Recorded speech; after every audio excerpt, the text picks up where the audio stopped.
Hello, everyone. Welcome to Voices of Wisdom. I'm Kira Schaefer, and I get the distinct honor to be your host today. I am so incredibly grateful for our speaker that is coming up next. OMG. She is Foxye. And I fell in love with her the first moment I laid eyes on her. I talked to her. I connected with her. She has been a sister soul to me in every endeavor that I've been stepping out in and trying on and figuring out. And she has been a constant support. And she is one of the kindest people and most loving people I've ever met. And so I just want to welcome her here. And we are talking about some deep, real stuff today. So please help me welcome Foxye Jackson. Yay! For whomever she was speaking about. Oh my gosh. What a warm introduction, Kira. I'm like, who is she talking about? Because it can't be me. Yes, it's you.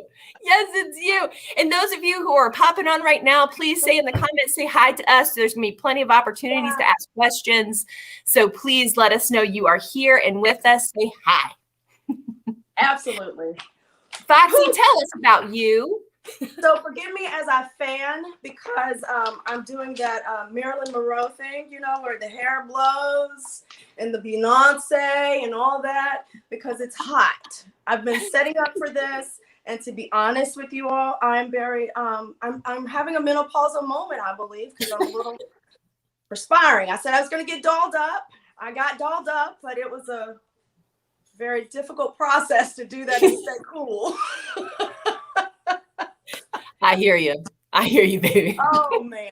So anyways, my name is Foxye, and I am the founder of I Speak Foxye, which is a nonprofit organization. And what I do is I have merged my passion, which is healing from sexual assault, with what I am professionally, which is a nurse. So I just found out this new term they have. It's called community health nurse. So I'm a community health nurse because I am seeking to heal everyone in the community. And that community is those who have experienced trauma. Primarily, our focus is on sexual assault traumas and interpersonal violence traumas. And so because of the wide band of reach for sexual assault and domestic violence, that includes everyone. So either you have experienced it, or you know someone who has experienced it, or you have worked with someone who has experienced it, or spoken to someone who has experienced those things. We are everywhere. And I say we because I am one of those too. I am one who has experienced sexual assault. I have experienced interpersonal violence. I have experienced what is termed domestic violence. And I have experienced mental abuse. And I am still here sitting before you with this smile on my face because I'm so excited about those experiences. And I know you're wondering, maybe she made a mistake there, but I didn't. Mm-hmm. Yes, she must have made a mistake to say that she is excited about having those experiences because they're traumatic and they're trauma and they're considered negative experiences. However, what we're going to talk about today is how to transform those traumas into wellness. And to do that, we'll talk about why your trauma and how your trauma was meant to be. And if you have a pen and paper, it would be very, very useful because I'm going to give you some acronyms that you'll want to write down. If you have any questions, please type them for me so the Kira can see them or I can see them when I look at one of these many cameras that are going right now. I'm not seeing people or ghosts. They're actually cameras of people that are connected to other people that are all around me, okay?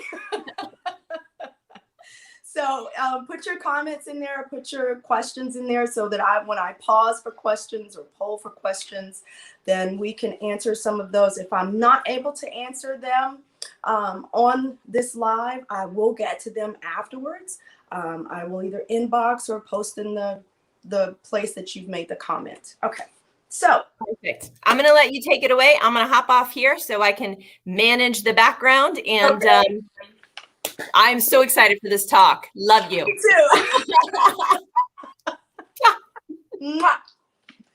All righty. So first we're going to talk about trauma. What is trauma?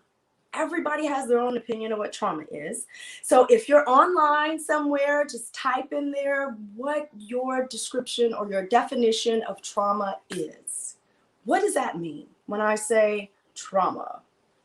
It's this big word where it has to be a broken bone or a broken arm or a traumatic event where you had this bad car wreck, or you had a traumatic event and someone beat you within inches or moments of your life. What is trauma to you? How do you define trauma? And I'll pause just a little bit there because in a moment I'm going to read what the American Psychological Association defines as trauma, or their definition of trauma. I see one, it says shocking. It is very shocking. It's like, oh my gosh, what just happened? So trauma can be very shocking. Anyone else have any definitions of trauma? I feel like I'm looking for ghosts or something. But anyone else have any definitions of trauma?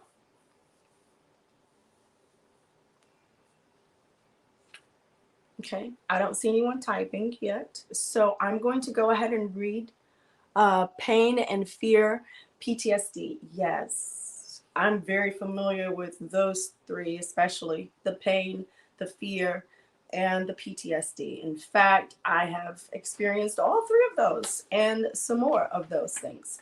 The American Psychological Association says that trauma is an emotional response to a terrible event like an accident, rape, or natural disaster. Immediately after the event, shock and denial are typical. Longer-term reactions include unpredictable emotions, flashbacks, strange relationships, and even physical symptoms like headaches or nausea.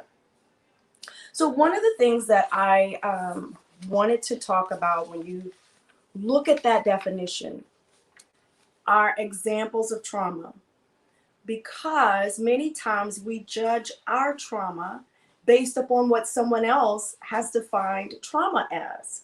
For example, trauma 911. So all the people on there are having these traumas and it's life or death. They are having a near-death moment. They have mangled a limb or broken a bone or gashed their head open. It's all these major types of trauma.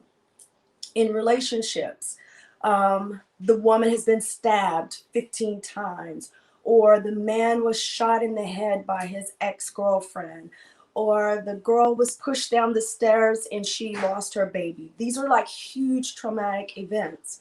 So then when we have a different type of trauma, like the death of a loved one who was aged, a great-grandmother or grandmother or mother, when we have traumas like our relationship is emotionally abusive, we have a tendency to judge those traumas as not worthy of being called a trauma. However, the body recognizes it as a trauma and treats it as such, because a trauma causes stress in the body. It doesn't matter how big it is considered or how small. And I'm saying these things because I want everyone to get to a point of understanding there are no gauges when it comes to trauma. There's no ruler that you can lay down and say, well, the trauma is, it's only 1 inch long, or it's only 12 inches long, or it's only worthy of 2 months of healing, or it's only worthy of 3 years of healing.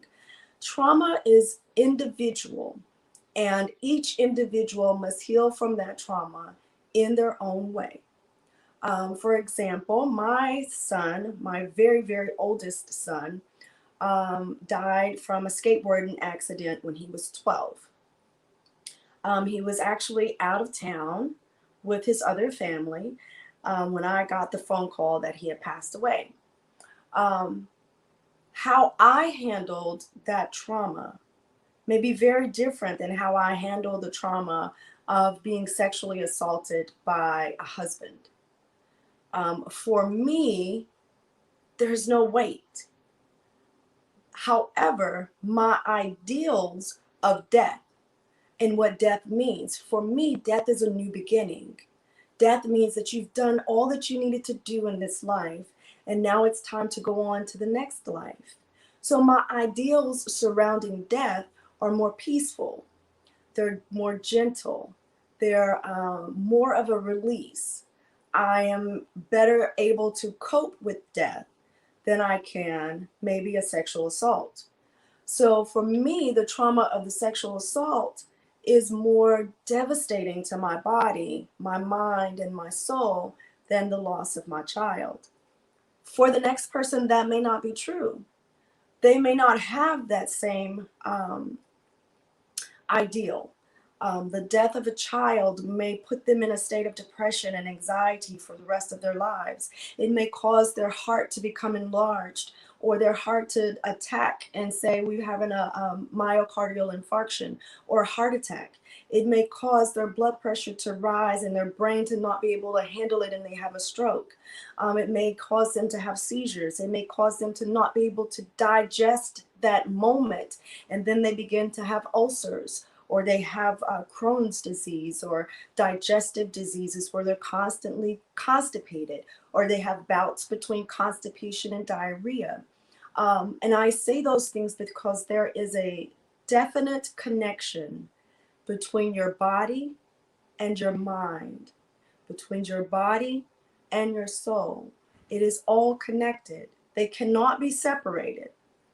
You can't separate your body from your soul because it can't survive without that energy. So they have to be together in order for us to have this life's experience. All trauma is different. Each person deals or copes with trauma in a different way. But each trauma affects the body because it is a stress. And what happens when we do not heal those traumas, and when I say heal, I understand that it is an ongoing process. It is not something where you heal today and it's completely over. It's not something you can take antibiotics for and then never have to worry about it again. It's not an infection, it's a wound. And wounds, for those who know about wound care, once you have a wound that is very deep and that wound heals, the tissue that is replaced, that is filling in those deep craters of that wound, that tissue is always sensitive, always sensitive. And it's always easy to reopen that wound and have it go even deeper than it was the first time. If you don't uncover that wound, the inside will begin to die, and that's what we call necrosis. It dies and it goes deeper and deeper and deeper. And although it looks perfectly fine on the outside, inside it's causing damage. And it can get so deep that it will begin to get into your bloodstream. And that's what we call sepsis. Now, you've just had a whole medical class right there. Now, I know that you didn't come here for that, but it is all relative. Because when we have traumas within us and we fail to look at those traumas and heal those traumas and do the work that's necessary for those traumas, we end up having that trauma get deeper and deeper and deeper, and it causes more damage to our bodies. It causes more damage to our minds. It causes more damage to our mental abilities, our emotional body, our spiritual body. It flows over into our work. It flows over into our families, into our other relationships. Unhealed trauma can even flow over into the next generation. This is why it is so important for you to be here today listening to this session on voices of wisdom. Trauma will go from not just you, but it will flow into everything around you. And it damages your body and it robs you of wellness. And we're going to get to wellness in just a bit. So, what are some things that trauma looks like when it manifests and when it's not completely dealt with? It can be depression, it can be anxiety, it can be staying in abusive relationships, it can be unhealed physical ailments, constant cold sores, constant colds and flu, a lowered immune system, all of these. It can even be substance abuse, drugs, alcohol. And I know many people look at drug addicts and they are disgusted because how could you do that? And how could you get hooked on drugs? And I could never do that. I challenge you to look past that addiction and look at what are they trying to run from? What are they trying to escape?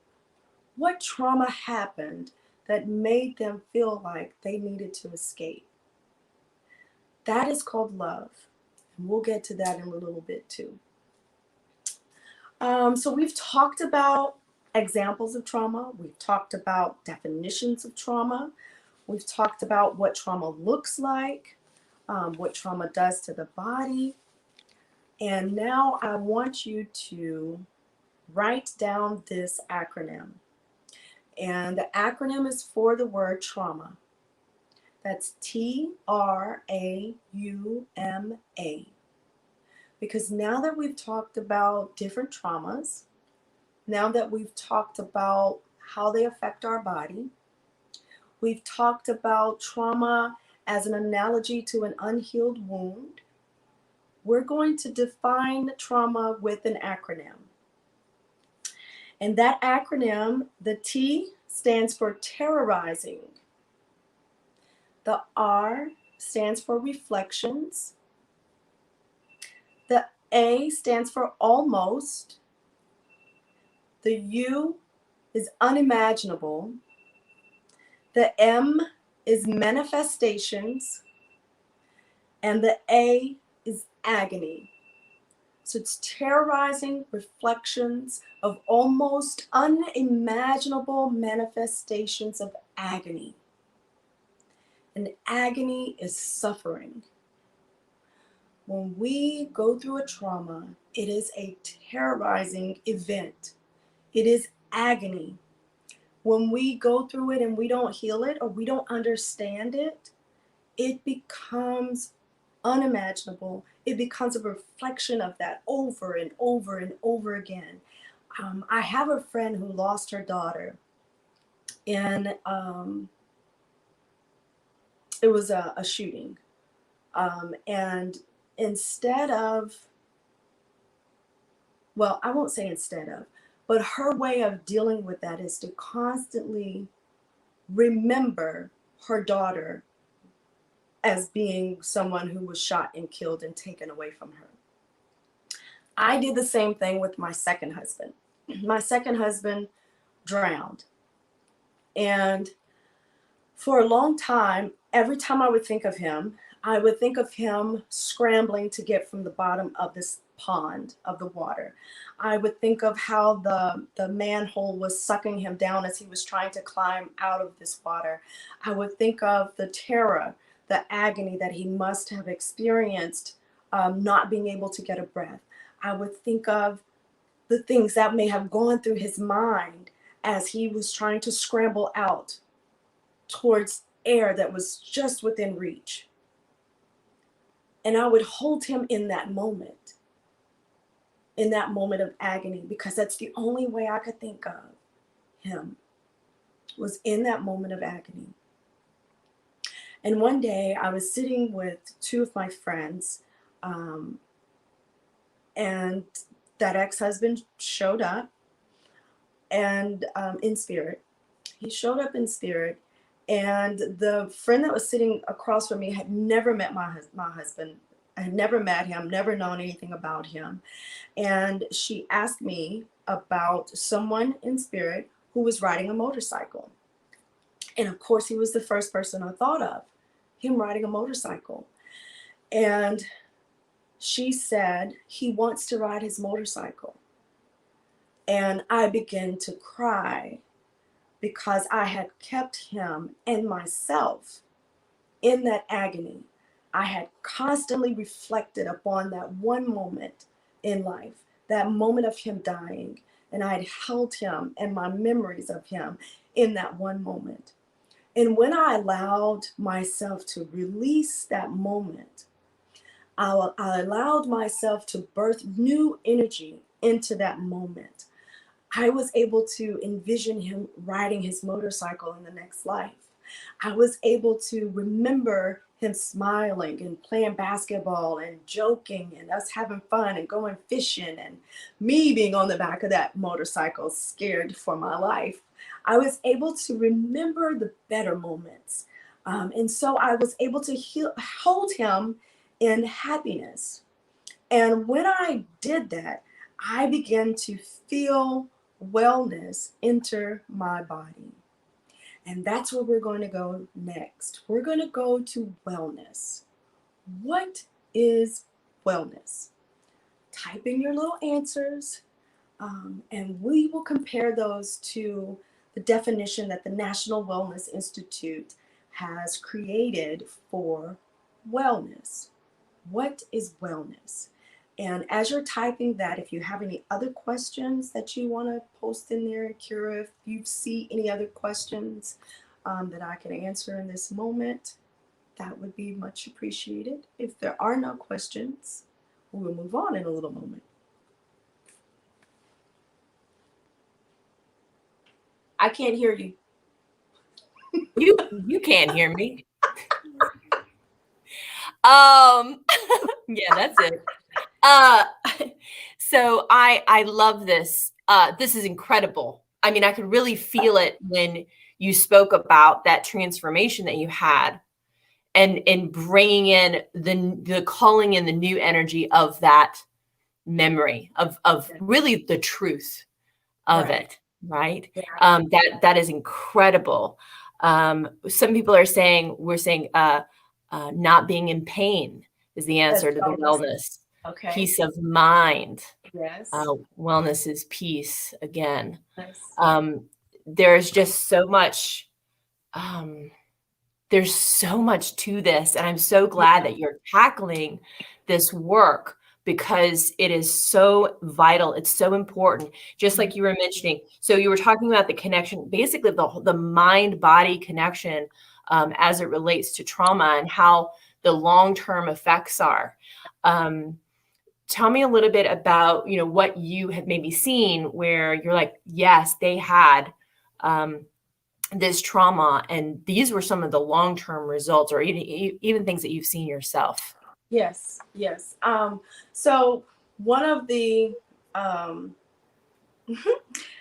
it's funny now, but one of the things that I used to do is I used to always remember the negative things that were said to me when I was younger.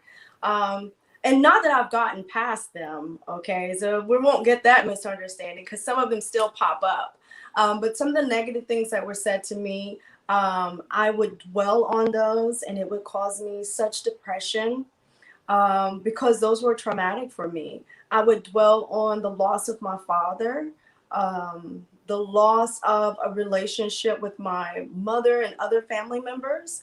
And that would cause me to be depressed. And when you're depressed, you don't want to do anything.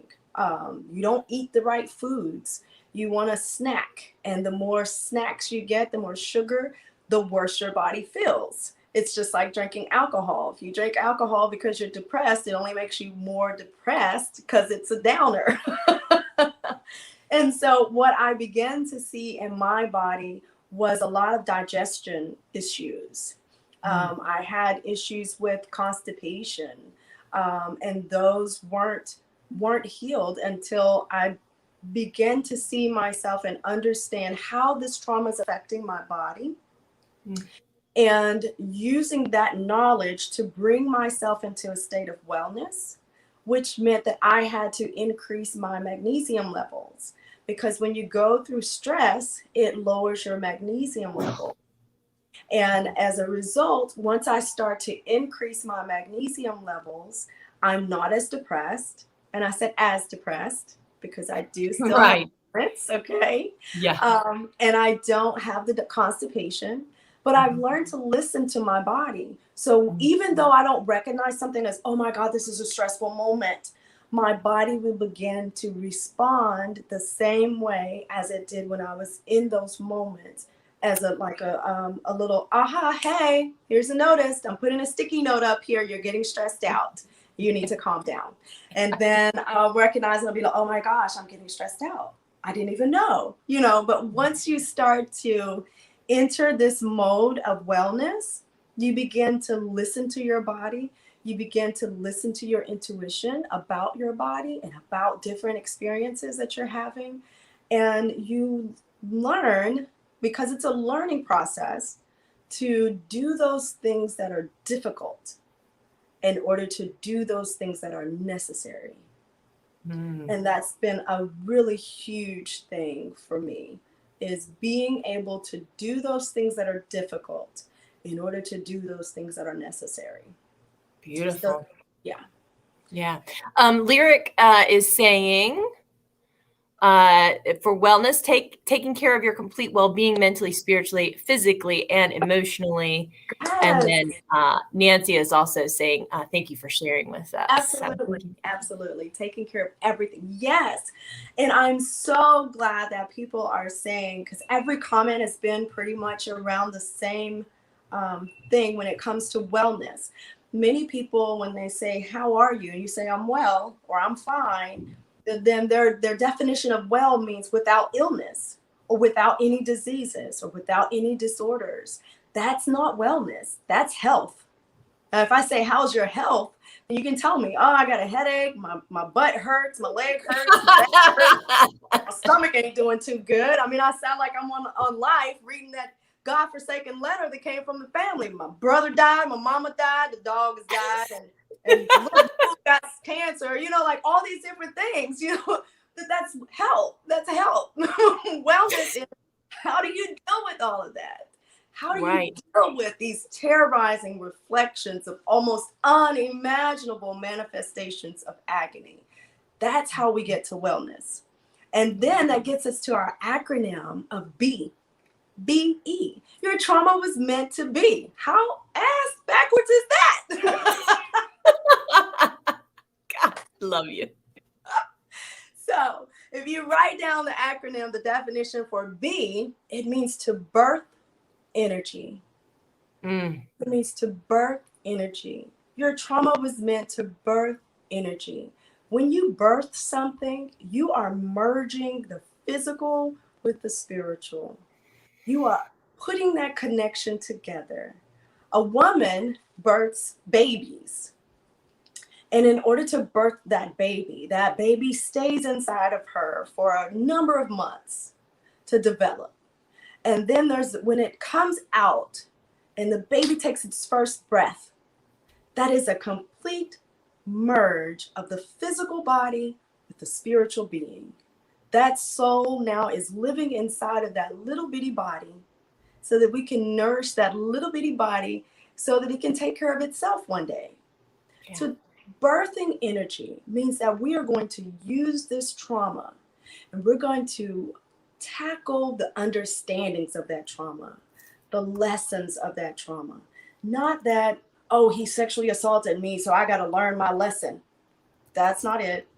That's not it. We're going to raise our little vibrations a little bit higher than that. We're going to come up here a little bit above the head. We're not going to think about this cognitively. No one's teaching anyone a lesson like for punishment. These are things that we're supposed to learn so that we can move from this moment in our soul's progression to the next moment in our soul's progression.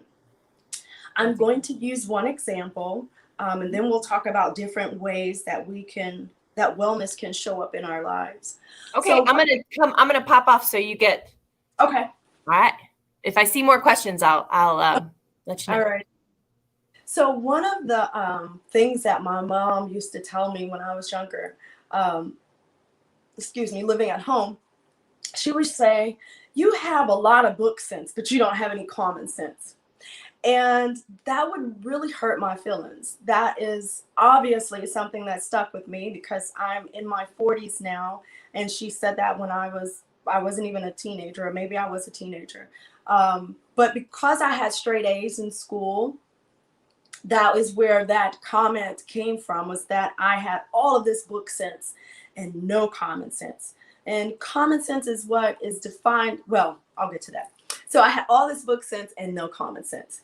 And that was my trauma. And as such, it showed up in my life as depression. I was anxious when it came to doing new things. I had low self-esteem and low self-confidence when it came to doing something that was outside of my box. Even in college, I was 5 classes shy of my master's degree in industrial and organizational psychology. And 2 things happened. One, the project that I was going to have to do did not line up with my values and my beliefs. And I didn't see it as what I had signed up for. So that was one thing. The other thing was I didn't feel like I had enough understanding or abilities to successfully complete the project. So it was easier for me to drop than it was to do it and fail. All of that, 40 years from one statement. You have a lot of book sense, but not a lot of common sense. The other day, that statement popped up. Like I said, it's like 30 something years later. That statement popped up for me. And understanding my purpose to take all of my traumas and use them to birth new energy into my life so that I can progress my soul to the next stage. I looked at that statement and I said common sense, because I know what book sense is. Common sense, we're all often taught that common sense ain't so common, or not everybody has common sense. And so I said, oh, I can't say the word, so I'll spell it. I said, hey, SIRI, because she'll start looking it up. What is common sense? And she said this long definition about how you think, how you process, how you view things, how you judge things, knowledge, and everything that is common to most people, or common for most people. And I said, I'm not common. I'm Foxye. I'm unique. The way I see the world is not the way other people see the world. My perspective on events and my perspective on knowledge, my perspective on life, my perspective on my soul's progression is not common. It's not what everybody else thinks. That is why people come to me and listen to me teach them different things. That's why I'm teaching myself, because I'm not common. I wasn't meant to be common. And in that moment, I said, oh my gosh, my mother was right. I have a lot of book sense, but I don't have common sense because I'm not common. And I am so happy that I'm not. That is what I'm talking about. When you can genuinely look at a traumatic event and birth new energy into that event and absorb that new energy, where it merges the physical experience of having that comment made with the new energy of spiritually raising it to a new vibration, so that it does something for me. It does something to benefit me where I am right now. I'm not common. Anybody who's ever been around me knows that I'm not common. I have never fit in with a group, except for the weirdos. I've never fit in with the status quo. I've never been good with groupthink. I've never been good with just following along and doing it like everybody else does it. My thought processes have been different than most people. And I would challenge everybody to not have common sense, because sometimes common sense is not the best sense there is. We need to change what's common and change it to what's more loving, more spiritual, more peaceful. That should be what's common.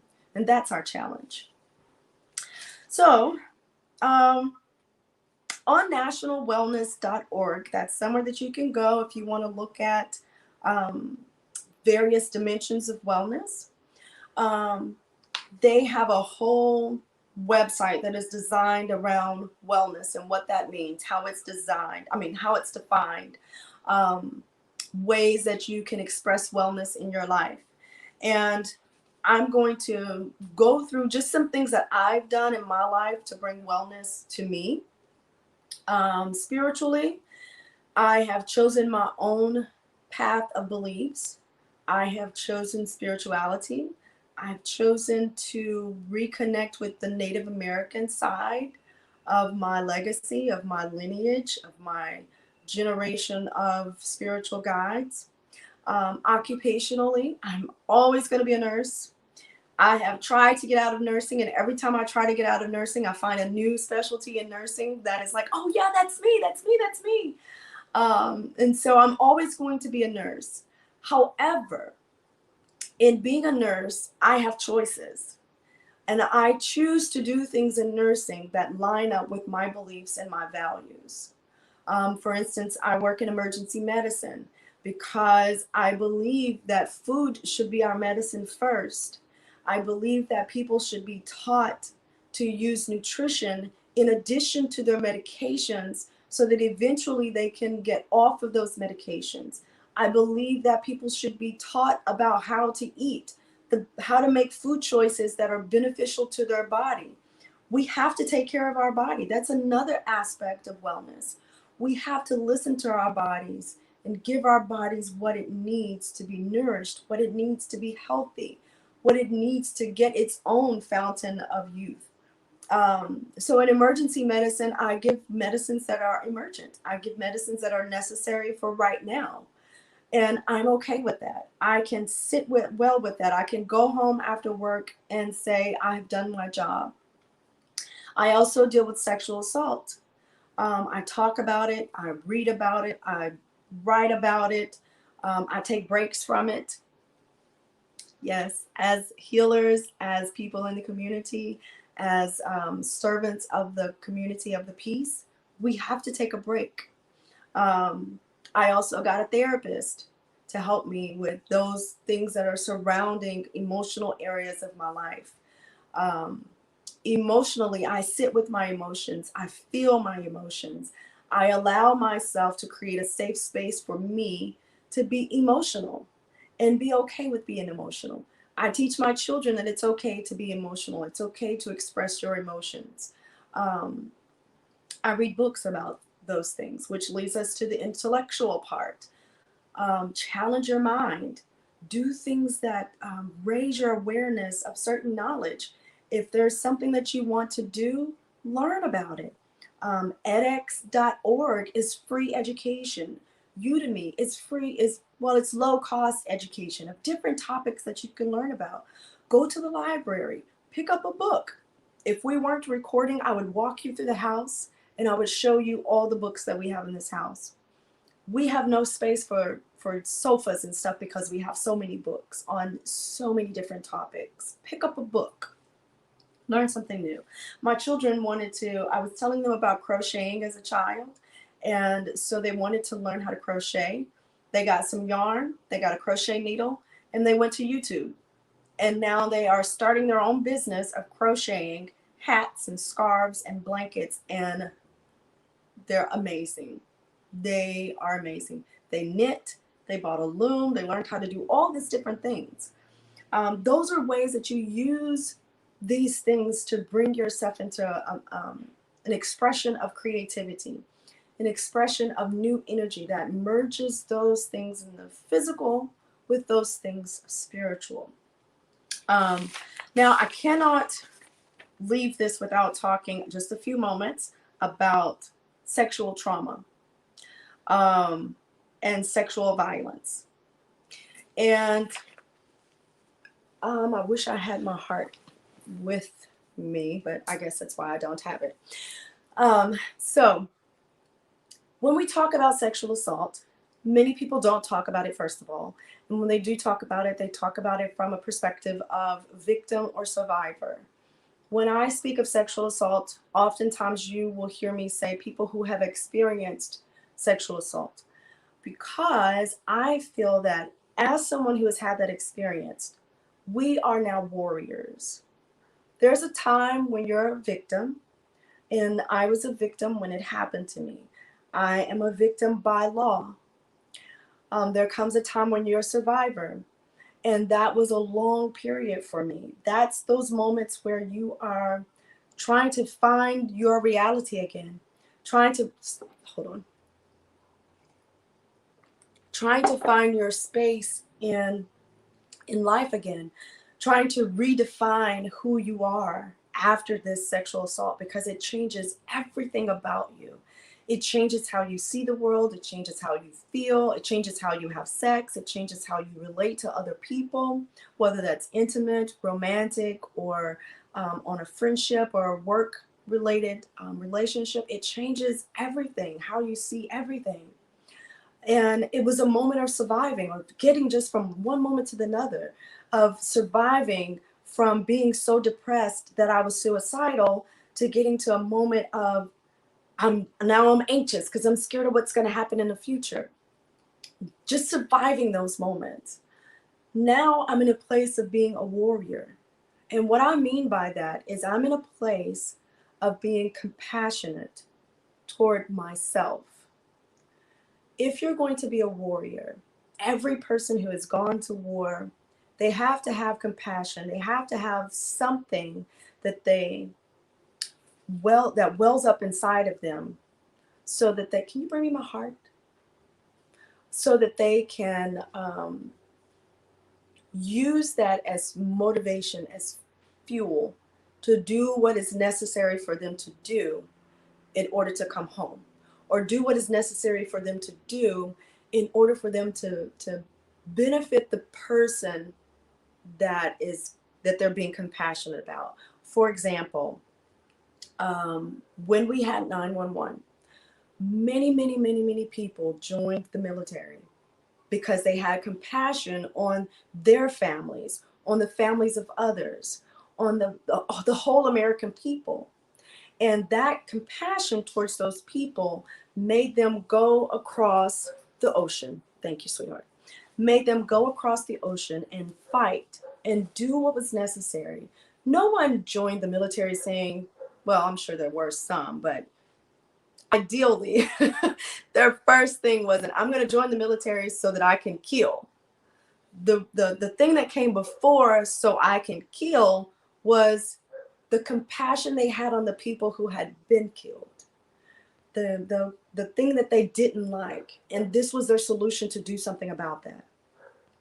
Now, when we talk about sexual trauma, for me, and I say for me because you can use it as an example, but please know that your journey with healing and bringing yourself to a state of wellness with sexual trauma will not be the same as mine.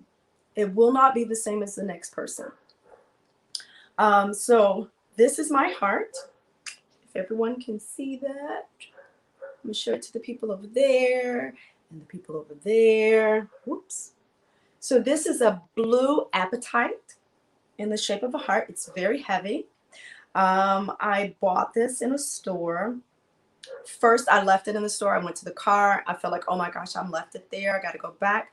Went back, I got it, and I took it everywhere I went. If I got ready to go to the store, I get to the car, and it's like, go back and get it. So I have to go back and get it, bring it with me. I would put it in my purse. It's lugging me down, so I'd have to hold my purse differently. When I'd go to bed, I'd find that it was in the bed with me. I'd wake up, it was snuggled under me like a little baby. It would be under my pillow. It would be on the side of the bed. Everywhere I went, this heart was with me. And we were doing a session, and one of my friends, my mentors, they said, when you go to the cemetery, because I was supposed to go to the cemetery, don't be surprised if you're asked by the spirits to bury this heart. And I was like, do you know how much money I paid for this heart? I'm not putting this in the ground. I just paid somebody to take it out of the ground and shape it like this heart so that I could put it in my stone collection. I'm not putting it in the ground. So she said, well, I'm just saying. So as I got closer to the date to go, I gathered all of my sage and my fire and my herbs and my thought processes and the things that I wanted to allow this heart to absorb the trauma, the abandonment, the sadness, the depression, the anxiety, the self blame. I put all of that in the heart, and I set my intentions on burying it. The day that I was to go bury it, um, it was raining. Everything happened, and I didn't get to go. And so I was like, when I walked out of the hotel to finally got everything that I needed to go. I walked out of the hotel elevator and I looked through the lobby doors and it was pouring down rain. The sky was dark gray. And I said, I'm not going down a dirt road to bury this thing in the water. I'm going to get stuck. So in that moment, it left me. The urge and the need to bury it left me. And I realized it wouldn't be this hard if I was supposed to go. So why was there so much emphasis on carrying this everywhere I went, this heavy ass heart? And then there was a calmness that came over me. And it said, you just needed to get to a space where you were willing to do what was necessary to heal your trauma, to bring yourself to a place of wellness. And that's my question for you. Are you willing to do what is necessary? Are you willing to change your thought processes? Are you willing to dissect your beliefs? Are you willing to do what is necessary to bring yourself from being stuck in that trauma and allowing it to control every aspect of your life to being in a state of wellness? It doesn't mean you don't still have the trauma experience. It means that you are now learning how to birth new energy into those moments.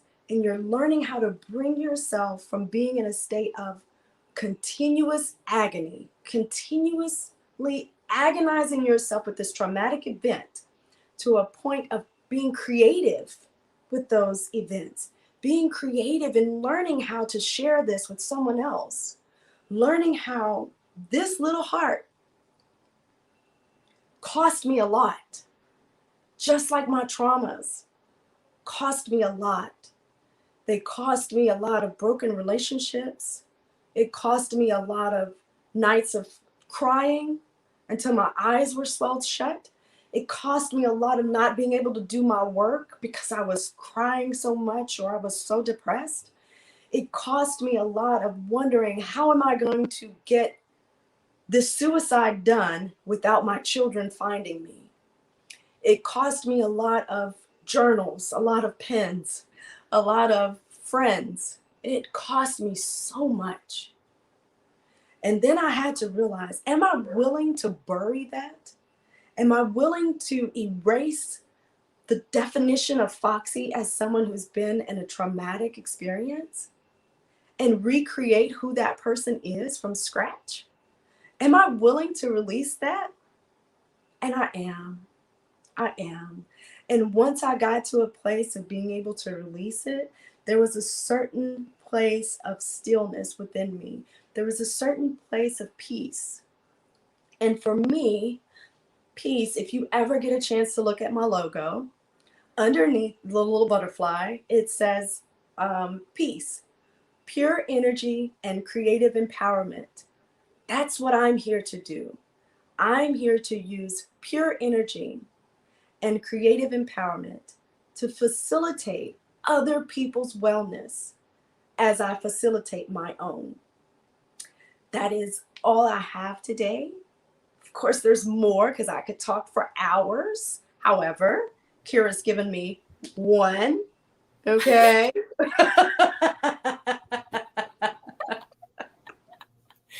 Oh my God. I could sit and listen and talk and just hang with you for days and days and days. We're going to have to create a retreat where we can just sit around and talk and just hang out and have these moments of what the hell? And yeah.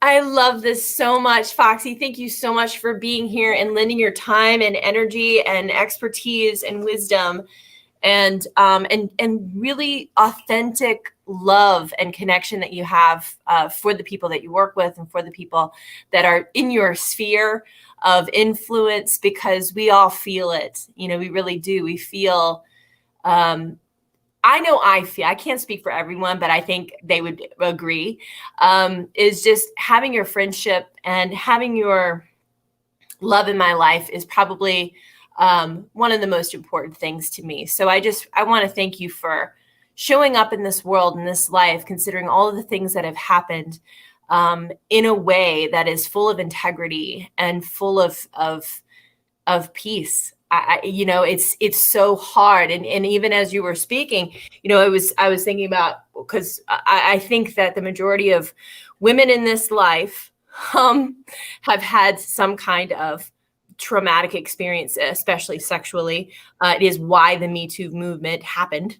And so when I had been through so much trauma by the time I was raped in college that I almost dissociated so hard, because I was like, yeah, that seems like the next natural thing to happen to me in my life. Oh, yeah, all right.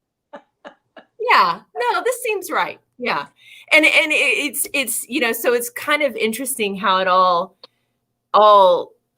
works together, and it's all good and it's all for our good. And that's the thing I feel I hear from you the most. Yes. Is that everything is working, conspiring to our good, even if it doesn't feel good. Exactly. I just read the book. I heard, I was listening to a video by Liz Dawn, and she mentioned Matt Kahn's book, The Universe Always Has a Plan. So I just did a book review for the book review club. It's called Book Review for the Soul. I just did a video on that. We were doing like a Zoom thing. Anyway, he was talking about how there are no mistakes, really. Like, you haven't done anything wrong, and neither has anyone else. And I'm like, excuse me? Like, what the hell are you talking about, Matt? Let me read that again. And I had to realize, no, even though I didn't like it, it's okay to dislike an experience. Yeah. Don't worry, she'll be back. There she is. But I can't hear you.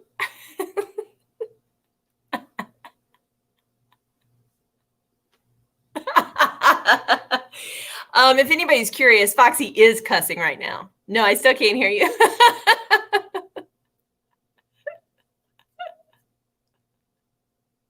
Oh, let's see. Is there a thing? Oh.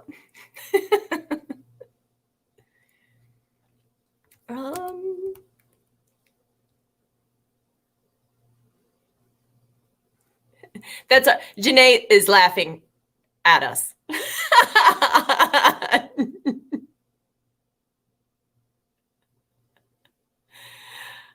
Okay, let's see. Say something. No.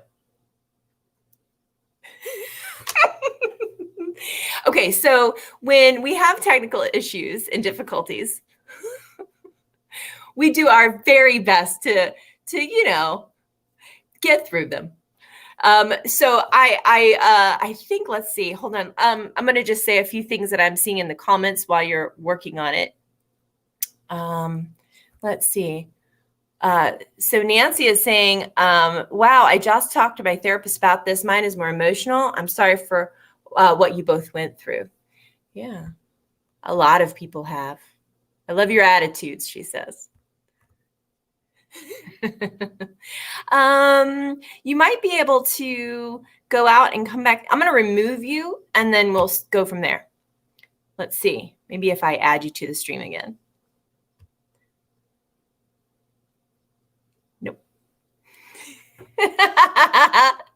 All right, that's okay. If you want to pop back out and come back in, you can see if that may help. So guys, if you want to get in touch with Foxye, she is at ispeakfoxye.com. And here it is. She is an incredible coach. She's an incredible speaker. Obviously, you've just seen that. She works with all different types of people, and she is really committed to making the world a better place through her work and through her commitment. So I'm going to add her back just so she can say goodbye. Hopefully we are going to be able to hear her. Oh, damn, you lost me. What the hell? What the hell? But I can still hear you. I can still hear you. Oh!